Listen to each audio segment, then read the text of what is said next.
মসজিদে গিয়া কতবার লাব্বাইক বললাম, কিন্তু সব লাব্বাইকের মূল জায়গা হলো আল্লাহর ঘর। ওই জায়গায় গিয়া বাইতুল্লাহর গিলাফটা ধইরা যদি লাব্বাইক বলতে পারো, মদিনার নবী বলেন বাচ্চা মায়ের গর্ভ থেকে যেমন বেগুনা বের হইয়া যায় নিষ্পাপ, বাইতুল্লাহ থেকে যারা লাব্বাইক বলিয়া চোখের পানি নিয়ে বের হয়, জিন্দা লাশ হইয়া বাইতুল্লাহর চারপাশে দৌড়ায়। কে ধনী, কে গরিব, কে আলেম, কে মূর্খ, জানার দরকার নাই। একই লেভেলের পোশাক পইরা একই আওয়াজ দাও। আস্তে আস্তে বললে হবে না। রিকশার ড্রাইভারও যেমন আওয়াজ দেবে, বড় লোক তেমন আওয়াজ দাও। সবার একই আওয়াজ, লাব্বাইক আল্লাহুম্মা লাব্বাইক। বান্দা মনে মনে খেয়াল করো, ও আল্লাহ আমি বান্দা তোমার ঘরে হাজির, তুমি খালি ফিরাইয়া দিও না রে আল্লাহ। হঠাৎ করে একটা গায়েবী আওয়াজ আসতেছে, লা লাকা লাব্বাইক, লা লাকা লাব্বাইক। আওয়াজটা শুধু বুড়ায় শুনে নাই, নাতির কানে আইসাও লাগছে। নাতি কয় দাদা দাঁড়াও, তুমি লাব্বাইকের আওয়াজ কারে দাও? কয় আল্লাহর জন্য। কয় তুমি পাল্টা আওয়াজ শুনছনি? কয় হ্যাঁ শুনছি। কি আওয়াজ দা নাতি তুমি শুনছো? কয় হ্যাঁ শুনলাম। কেন মসজিদের মুসল্লির কি হালাত, জুমার মসজিদের মুসল্লিদের কি হালাত। লা লাব্বাইকের আওয়াজ, আমার লাব্বাইক আল্লাহ কবুল করেন নাই। এইবার দাদারে নাতি বলে, দাদা যে আওয়াজ দিতেছে সেই আল্লাহর পক্ষ থেকে যদি আওয়াজ হয়, তোমার লাব্বাইক কবুল হয় না, তাহলে তুমি আল্লাহকে লাব্বাইক বলে আর লাভ কি হবে বলো? দাদায় নাতিরে ডাক দিয়ে কয়, ও নাতি তুমি কয়বার শুনছো?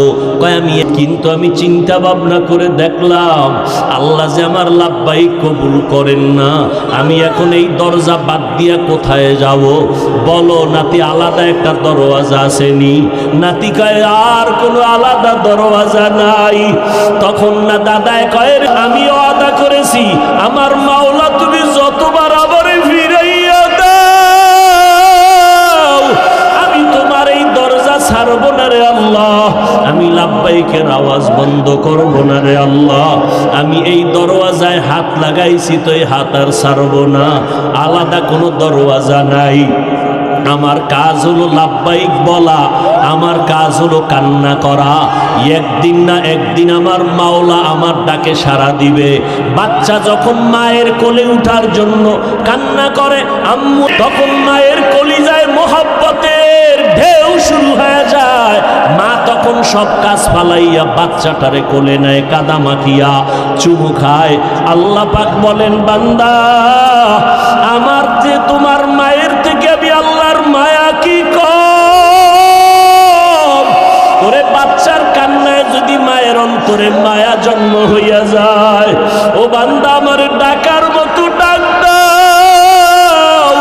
চোখের পানি ছাড়িয়া যদি একবার আল্লাহ বলিয়া ডাক দাও, আমি আল্লাহ তোরে ফিরাইয়া দিব না রে গোলাম। এবার আল্লাহর বান্দা নাতির হাতটা ধইরা লাব্বাইক বলার ওয়াদা করলো। এত বছর লাব্বাইকের আওয়াজ বন্ধ করি নাই, আজও আমি লাব্বাইকের আওয়াজ মরণ পর্যন্ত দিয়া যাব।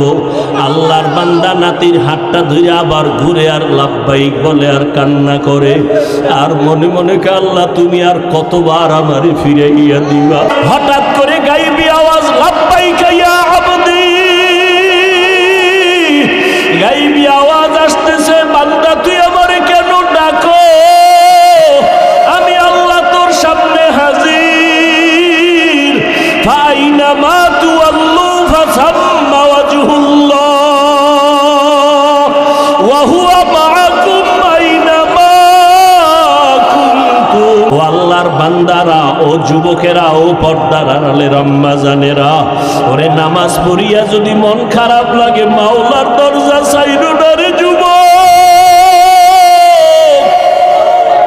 ওই মাওলারে জবান দিয়ে ডাকতে থাকো, হাতের দিয়ে তাকায় দেখো গুনার কারণে হাত না পাক, চোখ না পাক, জিহ্বা না পাক, এই জবানের দ্বারা কত গালি দিলাম, মা বাবারে কত কষ্ট দিছ রে বাবা। ওই মা বাবার দোয়া নিয়ে সামনে আগাও, আমার মাওলাকে অন্তরে দিয়া ডাকো আর তওবা করো আর বলো, দয়ার মালিক, গুনাহ নিয়া ময়দানে ঢুকছি আর গুনাহ নিয়া বাসায় যাব না। জীবনে গুনাহ করে জীবনটা নাপাক করেছি, ওই মা বাবার সাথে বেয়াদবি যদি করিয়া থাকো মাপ চাও। আল্লাহওয়ালার দোয়া খালি ফেরত যাবে না। এই চোখের সামনে কত যুবকের লাশ কবরে রাখলাম, এই চোখের সামনে কত বাবার লাশ কবরে রাখলাম। ওই ফিলিস্তিনের লাশের কথা দেখে কি তোমার মায়া লাগে না? এমন কোনো দিন নাই যে যুবকের লাশের খবর নাই। মনের চাহিদা মিটাইয়া গুনাহ তো কম করলা না রে বাবা। দাড়ি কাটলা, নামাজ ছাড়লা, বেপরদায় চললা, এখন তওবা করো। আল্লাহকে মন খুলে বলো, আল্লাহ আজকে থেকে আর নামাজ ছাড়বো না, দাড়ি কাটবো না, বেপরদায় চলবো না। ও আল্লাহ, তোমার হুকুম মেনে নবীর তরিকায় চলবো। মা বাবার সাথে বেয়াদবি করিও না। ওই মা বাবা গোপনে কত দোয়া করছে তার কোনো সীমানা নাই। আল্লাহর কাছে তওবা করার মতো যদি নিয়ত হয়, আবু জাহালের কপালে হেদায়াত নাই, হেদায়াত চায় নাই, পায় নাই। ওমরের মতো বান্দা গুনাহগার হইয়া নবীর কাছে আইসা কান্না করেছেন, আল্লাহ হেদায়েতের দরজা খুলিয়া দিছেন। আর বলবে, আল্লাহ আর কোনোদিন গুনাহ করব না, আর কোনোদিন বেপরদায় চলবো না, দাড়ি কাটবো না। আল্লাহ তাদেরকে চোখে পানি দিবেন, হেদায়েতের মালা পরায় দিবেন।